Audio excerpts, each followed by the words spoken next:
Hey everyone, आप सब कैसे हैं। Welcome back to my channel. आज मैं एक बहुत ही अच्छी थ्योरी आपके लिए लेकर के आई हूँ। Specially this is something related to psychology. I feel कि मुझे कहीं ना कहीं साइकोलॉजी में बहुत ज़्यादा इंटरेस्ट है, स्पेशली ह्यूमन बिहेवियर समझने के लिए।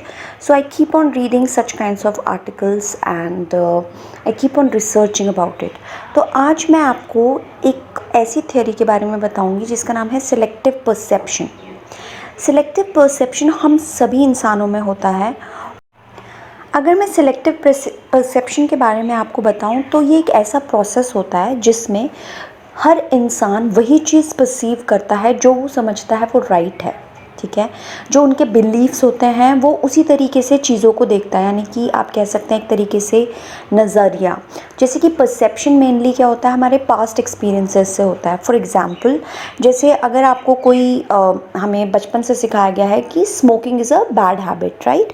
तो अगर हम किसी ऐसे इंसान से मिलते हैं जो स्मोक करता है या ड्रिंक करता है, तो कहीं ना कहीं ऑटोमेटिकली वी फील कि ये इंसान सही नहीं है। मैक्सिमम लोग आजकल ऐसा फील करते हैं। और अगर ये स्मोक नहीं करता या ये ड्रिंक नहीं करता तो that means this human is nice, जबकि ऐसा कुछ भी नहीं होता है। इसी तरीके से हम जब वोटिंग करते हैं तो मेनली जिससे हमारी आइडियोलॉजी मिलती है, जिससे हमारी सोच मिलती है, जिस पॉलिटिकल पार्टी से हम उसी को वोट करते हैं, बजाय वो ग्राउंड लेवल में क्या कर रही है क्या नहीं कर रही है वो डजेंट मैटर। लेकिन अगर वो एक पर्टिकुलर टॉपिक जो आपके इंटरेस्ट का है उसी से रिलेटेड कोई बात कर रही है तो आपको लग रहा है नहीं, यही पॉलिटिकल पार्टी जो की है बिल्कुल सही है। ठीक है, इसी तरीके से अगर मैं आपको सिंपल वर्ड्स में बोलूँ, कोई एक टीचर है, उसका एक कोई फेवरेट स्टूडेंट है, तो वो फेवरेट स्टूडेंट अगर कुछ गलतियां भी करता है तो वो उसको इग्नोर करती है, because she always sees his right points. So मैं आपको एक और इंसिडेंट या एग्ज़ाम्पल के थ्रू मैं आपको समझाती हूँ।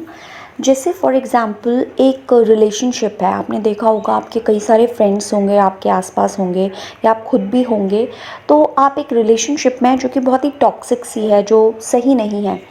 अब आप अपने फ्रेंड को समझाते हो कि अगर आप इस रिलेशनशिप में रहते हो तो आपको नेगेटिविटी दिख रही है कि ये इंसान आपके लिए सही नहीं है, इसकी ये गलतियां हैं और आगे चल कर के भी ये सही नहीं होगा।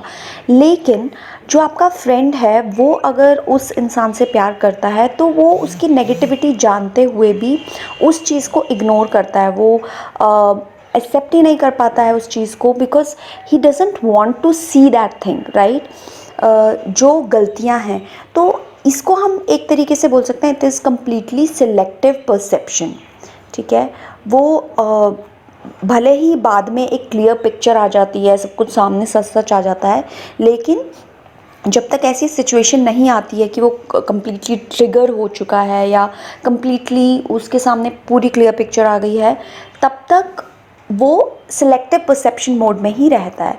तो this is one of the example जो आई गेस आपको अच्छी तरीके से समझ आ गया होगा। अब क्योंकि मैं ह्यूमन साइकोलॉजी की बात कर रही हूँ, तो यह जो कि सिलेक्टिव परसेप्शन है ये एक मार्केटिंग टूल की तरह भी काम करता है। चलिए मैं आपको एक एडवर्टीज़मेंट के थ्रू आपको समझाने की कोशिश करती हूँ। जैसे कि फॉर एग्ज़ाम्पल आप किसी पर्टिकुलर ब्रांड का कोई मे बी प्रोडक्ट ख़रीदना चाहते हैं, लेट इट बी कोई जीन्स आप ख़रीदना चाहते हैं जो आप काफ़ी टाइम से आप ख़रीदना चाह रहे थे और आप उसके बारे में थोड़ा बहुत रिसर्च करते हैं। लेटर ऑन क्या होता है, आप अचानक से ही उसी सेम जीन्स का, उसी ब्रांड का आप एडवर्टीज़मेंट देखते हैं न्यूज़पेपर में, फिर सडनली आपको मैगज़ीन में भी दिखता है, टीवी में भी दिखता है, होर्डिंग्स में भी दिखता है। तो आपको सडनली वो जो जीन्स का एडवर्टीज़मेंट है हर जगह दिख रहा है। But why? क्या ये पहले नहीं था? ये पहले भी था, लेकिन अब क्योंकि आपकी जनरल अवेयरनेस, आप उस चीज़ को लेकर के बहुत सिलेक्टिव हो गए हो, तो आपको वो हर जगह दिख रहा है। और मेन चीज़ क्या होता है, इस वजह से जो मार्केटिंग कंपनी है वो एक्चुअली ट्रिगर कर रही है आपकी जो डिज़ायर है, ताकि आप वो जीन्स खरीद सको। और वो बार बार इस चीज़ को प्रमोट कर रही है, इस प्रोडक्ट को, इसीलिए उसकी जो सेल है वो इंक्रीज़ होती है। इसी तरीके से बहुत सारे नंबर ऑफ़ वेज़ हैं जहाँ पे सिलेक्टिव परसेप्शन अकर होता है हमारी लाइफ्स में। तो गाइज़, आपको ये वीडियो कैसा लगा प्लीज़ लेट मी नो, और अगर आपके साथ भी ऐसी चीज़ हुई है तो please share and comment your experience with me. Till then, have a nice day. Bye bye.